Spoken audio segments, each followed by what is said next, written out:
ओम तत्सत। ओम श्री परमात्मने नमः। ओम श्री गुरुवे नमः।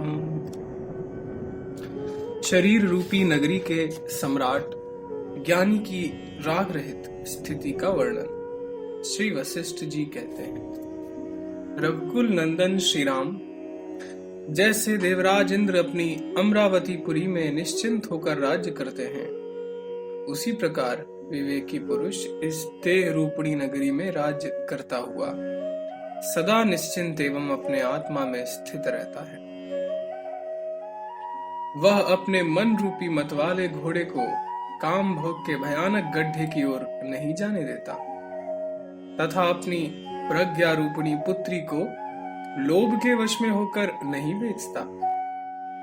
अज्ञान रूपी शत्रु राष्ट्र इसके छिद्र को नहीं देख सकते और यह संसार रूपी शत्रु के भय की जड़ों को ही काट देता है। तृष्णा रूपिणी नदी के प्रवाह के भीतर उठने वाली बड़ी भारी भंवर में जहां काम भोग रूपी दुष्ट ग्राह निवास करते हैं, वह विवेकी पुरुष बहिर्मुख होकर डूबता नहीं।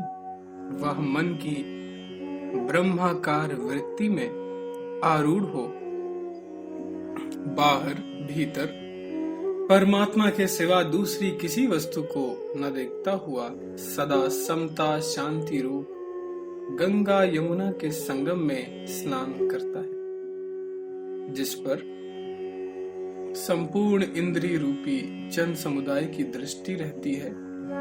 उस विषय सुख के अवलोकन से परांग मुख हो वह ध्यान में सदा सुख पूर्वक बैठा रहता है। सर्वव्यापक होकर भी इस शरीर रूपी नगरी में स्थित आत्मा रूपी पुरुष विश्व की कल्पना द्वारा निर्मित विविध भोगों का प्रारब्ध अनुसार उपभोग करके अपने स्वरूप भूत परम पुरुषार्थ को प्राप्त होता है। समस्त पदार्थों की क्रिया से विमुख रहने वाला वह विवेकी पुरुष व्यवहार दृष्टि से कर्म करता हुआ भी परमार्थ दृष्टि से कुछ नहीं करता, क्योंकि वह संपूर्ण व्यावहारिक कार्यों का कर्तापन के अभिमान से रहित होकर सम्यक रूप से अनुष्ठान करता है।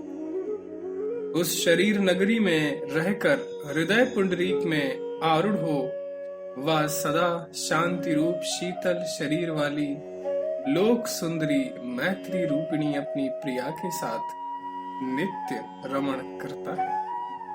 जैसे चंद्रमा के अगल बगल में चित्त को आह्लादित करने वाली विशाखा नामक दो ताराएं स्थित होती हैं, इसी तरह विवेकी पुरुष के दोनों पार्श्व भागों में सत्यता और समता नाम की दो कांताएं सम्यक रूप से विराजमान होती, जो चित्त को आह्लाद प्रदान करने वाली है। जैसे संपूर्ण कलाओं से युक्त और समस्त शोभा संपत्ति से सुंदर प्रतीत होने वाले पूर्णिमा के चंद्रमा चिरकाल तक संपूर्ण दिशाओं को अपनी सुधामयी किरणों से पूर्ण करके प्रकाशित होते हैं, उसी प्रकार जिसके सारे मनोरथ चिरकाल के लिए पूर्ण हो गए हैं, जो सर्वात्म भाव रूप संपत्ति से सुंदर दिखाई देता है, वह आत्मकाम तत्ववेत्ता पुरुष निरंतर अपने प्रकाश से प्रकाशित होता है।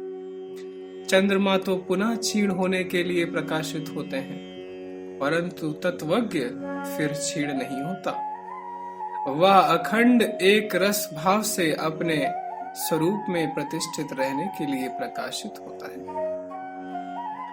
जैसे बिना किसी प्रयत्न के स्वतः प्राप्त हुए तथा व्यर्थ पदार्थों में मनुष्य की दृष्टि आसक्ति शून्य होकर ही पड़ती है, उसी प्रकार विवेकी पुरुष की बुद्धि सांसारिक कार्यों में भी राग शून्य ही रहती है। इंद्रियों को प्रारब्धवश जो न्याय युक्त विषय प्राप्त होते हैं, उनका तो वह कभी निवारण नहीं करता और अप्राप्त वस्तु को प्राप्त करने का प्रयत्न भी नहीं करता। इस प्रकार ज्ञानी अपने आप में परिपूर्ण रहता है जैसे मोर पंखों के आघात पर्वत को कंपित नहीं कर सकते, उसी प्रकार ज्ञानी को अप्राप्त वस्तु की प्राप्ति के लिए होने वाली चिंताएं और प्रतिकूल प्राप्त वस्तु के लिए पश्चाताप विचलित नहीं करते। जिसके सारे संदेह निवृत्त हो गए हैं, भोग संबंधी सारी उत्सुकता विनष्ट हो गई है तथा काल्पनिक शरीर क्षीण हो गया है, वह ज्ञानी पुरुष सम्राट के समान विराजमान होता है। जैसे अपार अनंत क्षीर सागर अपने आप में ही परिपूर्ण है, उसी प्रकार अपरिछिन्न आत्मज्ञानी अपने आप में ही नहीं समाता, अर्थात अपने आप में ही परिपूर्ण है और आत्मा से आत्मा में ही रमण करता है। इतने बड़े भूमंडल में वे ही पुरुष सौभाग्यशाली, शुद्ध चित्त और पुरुषोचित कलाओं के ज्ञान में गणनीय हैं, जो अपने चित्त से पराजित नहीं हुए, जिसके हृदय रूपी बिल में कुंडलाकार मन रूपी महान सर्प सर्वथा शांत हो गया है। अपने स्वरूप में पूर्ण रूप से उदित हुए ऐसे उस अत्यंत निर्मल तत्ववेत्ता को मैं प्रणाम करता हूं।